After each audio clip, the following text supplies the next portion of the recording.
अपने जिस्म पर जिस पर हम अकड़ते हैं, आपको पता है कि इसकी डीकम्पोज़िशन का अमल कितनी देर बाद स्टार्ट होता है? मरने के फ़ौरन बाद और 1 हफ़्ते बाद हम काबिल शनाख्त भी नहीं रहेंगे। इसे डीकम्पोज़िशन कहते हैं।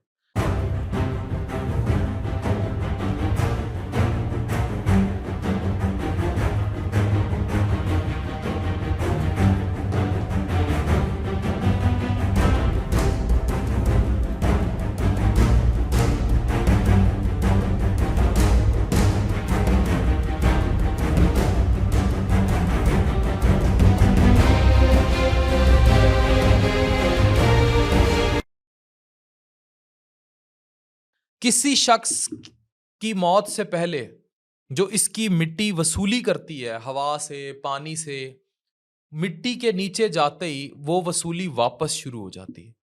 वो ऑर्गन्स जो आपको सारी जिंदगी रिटेन करते हैं to survive in a very good way, आपकी स्किन, आपके जिगर, आपका ओवरऑल मैदा, गुर्दे, वही बाद में रिपेल करते हैं। गलने सड़ने का अमल आपको बहुत जल्दी फना करने में वो सपोर्ट करते हैं, मिट्टी की, हवा की, पानी की। किसी शख्स की मौत के बाद इसके जिस्म का गलने सड़ने का अमल शुरू हो जाता है, जिसे हम साइंस की ज़बान में डीकम्पोजिशन कहते हैं। यह अमल बैक्टीरिया की वजह से होता है जो जिस्म में कुदरती तौर पर मौजूद होते हैं। बैक्टीरिया जिस्म के टिश्यूज़ को तोड़ना शुरू कर देते हैं। यह अमल गैसों को खारिज करता है, जैसे अमोनिया, हाइड्रोजन सल्फाइड, मीथेन जैसे मुख्तलिफ गैसों की वजह से मुर्दे से बदबू आने लगती है।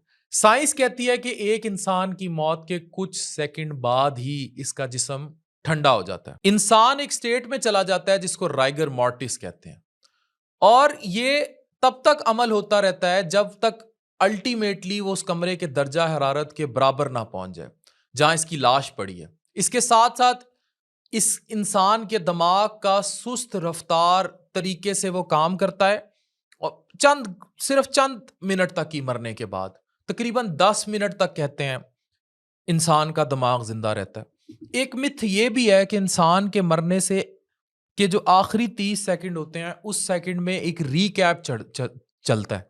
अब इस पर कोई साइंसी एविडेंस नहीं है, लेकिन जो इंसान की बेहतरीन यादों का रीकैप है वो उन आखिरी 30 सेकंड में चलेगा जो उसने जिंदगी में सुनहरे तरीन दिन गुजारे, कोई प्यारे, कोई मनपसंद शख्स, कोई प्यारी औलाद, कोई माँ बाप। क्योंकि ये मुख्तलिफ वेसल से ऑक्सीजन और खून अपनी तरफ खींच रहा होता है आखिरी 10 मिनट में। यानी कि 30 सेकंड में बेस्ट मेमोरीज का फ्लैशबैक, और उसके बाद दिमाग का जिंदा रहना सुन रहा होता है, कुछ कर नहीं पा रहा होता। दिमाग खुद को और जिस्म को जिंदा रखने की मुकम्मल कोशिश करता है, लेकिन आखिर में नाकाम हो जाता है। दिमाग भी मरना नहीं चाहता। मेडिकल साइंस के मुताबिक इंसानी मौत के सिर्फ 1 मिनट बाद ही इस इंसान का जिस्म सड़ना और मुरझाना शुरू कर देता है, और जिस्म के अंदर मौजूद सेल्स मरना शुरू हो जाते हैं। और मौत के 1 घंटे बाद इंसानी जिस्म के अंदर मौजूद फाजिल मादे जैसे पेशाब, पखाना, बाकी चीज़ें अखराज शुरू हो जाता है, और इसके बाद ज़मीन की ग्रेविटी की वजह से जिस्म के अंदर मौजूद खून जिस्म के निचले हिस्सों में चला जाता है, जिससे इंसान के जिस्म का रंग तब्दील होना शुरू हो जाता है।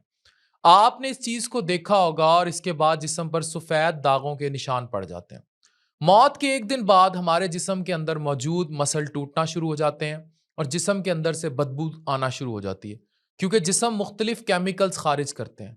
मौत के 1 हफ्ते बाद अगर इंसानी जिस्म को मिट्टी के अंदर दफनाया जाए तो मिट्टी के कीड़े जैसे मैगट्स वगैरह इस जिस्म को खाना शुरू कर देते हैं, और वो हमारे जिस्म के 60% हिस्से को सिर्फ 1 हफ्ते में ही खा जाते हैं। जी हाँ, बिल्कुल ठीक सुना आपने। 1 हफ्ते बाद आपका जो मौजूदा जिस्म है मरने के 60% तक खत्म हो चुका होगा, और मौत के 1 माह बाद हमारे बाल, नाखून और दांत गिरना शुरू हो जाते हैं। हमारे जिस्म के तमाम अंदरूनी अज़ा गल सड़ जाते हैं, पानी बन जाते हैं, जिससे हमारा जिस्म फूल जाता है और आखिरकार फट जाता है। इसके बाद सिर्फ एक खाली ढांचा ही बचता है। हम किस कदर कमज़ोर हैं, लेकिन इसके बावजूद भी हमारे लोग बाज़ औकात औकात से बाहर रहते हैं। हम सब की औकात यही है। चाहे वो कराची में जो अभी मॉडल गई आयशा खान गई, कोई और हम में से गया या जाएगा, आज मौत से आप घबरा रहे हैं, लेकिन आप सबकी हकीकत इसी तरह डिकम्पोज होना है। इसलिए ज़िंदगी में जो भी तलखियाँ हैं, कुछ नाराज़ हुए हुए हैं, ज़िंदगी में कुछ ऐसा कर रहे हैं जहाँ अल्लाह के सामने जवाब दे नहीं है उसके लिए, आप नज़रें नहीं मिला पाएंगे वहाँ रोज़े महशर। प्लीज़ इस वीडियो को याद रखें। डॉक्टर अफान कैसर, साइनिंग ऑफ।